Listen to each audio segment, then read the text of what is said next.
Hi guys, my name is Grace, and welcome to my YouTube channel. On this channel, I'll be reading stories I've written myself to you all. Before I get started, this story has been inspired by David Neer's The Morgue Files. Mr. Neer, if you're watching this video, thank you so much for inspiring me. This story I'll be reading to you all is rated M. There'll be blood, death, gore, violence, and swearing. This story is for mature audiences only. And the characters I'll be using for this story belong to their respective owners. You can find them in the description. Without further ado, let's get into reading. The Fazbear Files. Fazbear Frights, Scene 1. Crunch. Crunch. Crunch. Dried leaves loudly crunched as they were stepped on. The moon shined its glow across a dark forest. Someone was walking through the forest. An 18-year-old boy slowly made his way forward without stopping. His gray eyes seemed to glow in the moonlight, his long brown hair gently flowing in the soft breeze. He was being led by someone, or something. Almost there, Tobias, a voice whispered to him. Tobias just continued to follow the source of the voice. When he got lost a few times, something tugged at his arm, leading him in the right direction. The pulling wasn't harsh, just enough to get Tobias to where he was needed. A white hand with long, bony fingers slowly lifted a branch up for Tobias. The moonlight showed what was leading the team. It was an incredibly tall man wearing a black suit, white undershirt, and red tie. The most unsettling part of him, however, was that he had no eyes, no nose, no mouth, just a blank white head with no features. Tobias would have been terrified of this man if he hadn't been put under a spell. That's why his pupils were white. The figure saw some lights in the distance. Ah, home sweet home, he said softly. Tobias looked up and saw the lights as well. He realized that the lights were coming from some windows. A tall, old dark hotel made his eyes and mouth widen in amazement. Then a drop of water landed on the top of Tobias's head. Let's go inside, the figure said. We'll get soaked out here. He opens the two large front doors and lets Tobias in. Welcome to your new home, Tobias. Smash! Tobias and the figure jolted in surprise as a red vase flew mere inches from the figure's head and shattered against the wall. The shock snapped Tobias out of whatever spell he was under, his pupils turning back to their normal black color. What the? The figure looked down at the broken vase.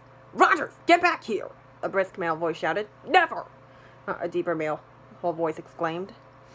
And two people ran downstairs. A man with black hair and sideburns chased a teenage boy with fluffy brown hair and dark eyes. The figure groaned and rolled his non-existent eyes before four tendrils wriggled out of his back, and two of them each wrapped tightly around on the black-haired man and brown-haired boy's upper arms. The figure lifted them both in the air and seemed to glare at them. What is going on? He demanded. Toby almost broke my mask, the man exclaimed, pointing at the teen. It was an accident. I was just holding it and it slipped from my hands, Toby yelled back. Enough, the figure barked, silencing the two instantly. He turned his gaze to Toby. You know full well not to touch the other stuff without their permission. The man smirked and snickered. The figure turned on his head to the man. And you, Tim. Tim's face fell. Were you the one who threw that vase? Tim sighs and nods. That vase cost $60, the figure said darkly. You are going to pay for the same exact vase. Do you understand? Understood, Tim grumbled. Good. The figure curtly nodded and put Tim back on the floor. Serves you right. Toby sneered, grinning. Don't think I've forgotten about you, Toby, the figure remarked. If you touch anyone's stuff without their permission again, you will be doing everyone's chores for a week. Do I make myself clear? Yes, Slenderman. And Toby sighed. Slenderman, is that your name? Tobias asked. Yes, Slenderman answered. Tim looked at Tobias. Who are you? My name's Tobias Adams. He holds out a hand. Nice to meet you. Tim writes. Tim was about to shake Tobias' hand, but Toby butts in. I'm Toby Rogers, Toby greeted cheerfully, shaking Tobias' hand rapidly. Could you please stop that? Tobias asked. I feel like you're gonna pop my arm off. Toby immediately stops and lets go of Tobias' hand. Toby, do you know where Hoodie and Kate are? Slenderman asked. They're in their rooms, Toby answered. His voice sounded like a broken record. Slenderman nods. Thank you. Tim, go get them. Whatever you say, Slendy, Tim said with a scoff. He then goes upstairs and comes back a minute later with a man in a yellow hoodie. But what surprised Tobias the most was that the man was wearing a black ski mask that had a red frown and angry eyes. Both men were followed by a girl that looked younger than all three of the others. She had messy black hair, and she was wearing a white hoodie with dark red stains. Tobias stares at the stains with wide eyes. Is that blood? Yeah, Kate said, nodding. Slenderman puts a hand on Tobias' shoulder. Kate, Hoodie, meet Tobias Reed Adams. I've heard of him, Hoodie said, his demonic voice spooking Tobias. Is that your real voice? Tobias asked. No, my mask is making me sound like this, Hoodie answered. Oh. Kate slowly walks up to Tobias. I'm known as Kate the Chaser. You can call me Kate. She placed a hand on his chest. Okay, Tobias said, sounding uncomfortable. Settle down, Kate, Slenderman ordered calmly. Kate removed her hand from Tobias and backs away from him.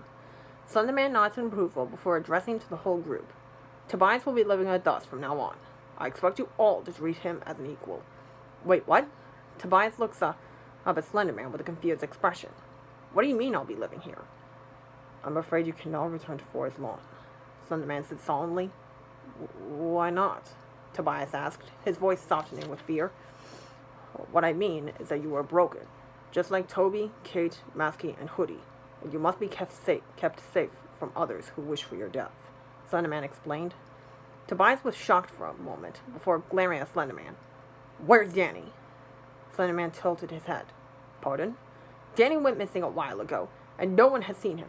You started my nightmares when my stepfather came into my life. You probably orchestrated everything just so you can use me as a pawn! Hoodie whispered something into Tim's ear. Tim nods and walks off. Tobias, you need to calm down, Kate said. Tobias sharply turns his glare to her. Shut up! He screamed. I have no intention of calming down. Tobias points at Slenderman. He probably sent you guys out to kill him. Dude! We're not the reason Danny went missing, Kate shouted back. Tobias blinked. How do I know that? He questioned. I can explain that, Slenderman said, taking a step forward. When I was watching you on the night of Daniel's disappearance, he was attacked by an unknown creature. Tobias' eyes widened in shock. What? He was attacked? Slenderman nods. What attacked him? What did they do to him? Tobias frantically asked. I am sorry, child, but I do not know who or what ambushed him, Slenderman said, putting a gentle hand on Tobias' shoulder. Tobias sighs and hangs his head. Are you calm now? Toby asked. Yeah, Tobias said quietly. Tim returned with a sedative needle in his hand. He made his way over to Tobias, but Hoodie stops him. No need to inject that into him now, Hoodie said. Tim groans and stuffs the syringe into his yellow jacket. It is late, Slenderman said. You must be tired, Tobias. Yeah. Tobias felt a little sleepy at that statement. Slenderman addresses the group. I want everyone ready for bed in 10 minutes. Hoodie, Masky, show Tobias his new bedroom. Yes, master, both men said in unison. They took Tobias up 2 flights of stairs and into a medium-sized bedroom with dark brown walls and floor, red window drapes, a desk with a chair, a bookshelf, and a large bed. Tobias was most impressed with the design. Whoa, Tim chuckled. Yeah, I know. Almost all the bedrooms look like this. You need to get some sleep now, Hoodie said, looking at Tobias while pointing at the bed. Oh, okay. And Tobias slipped under the sheets and rested his head on the pillows. Good night, guys. Good night, Hoodie said before leaving the room. Tim hummed before following Hoodie, closing the door behind him. As Tobias closed his eyes, he wonders what will happen when he wakes up. Okay, and that was scene 1. I hope you guys like the story so far, and I'll get into the next scene in probably tomorrow. I hope you guys enjoyed the video. See ya!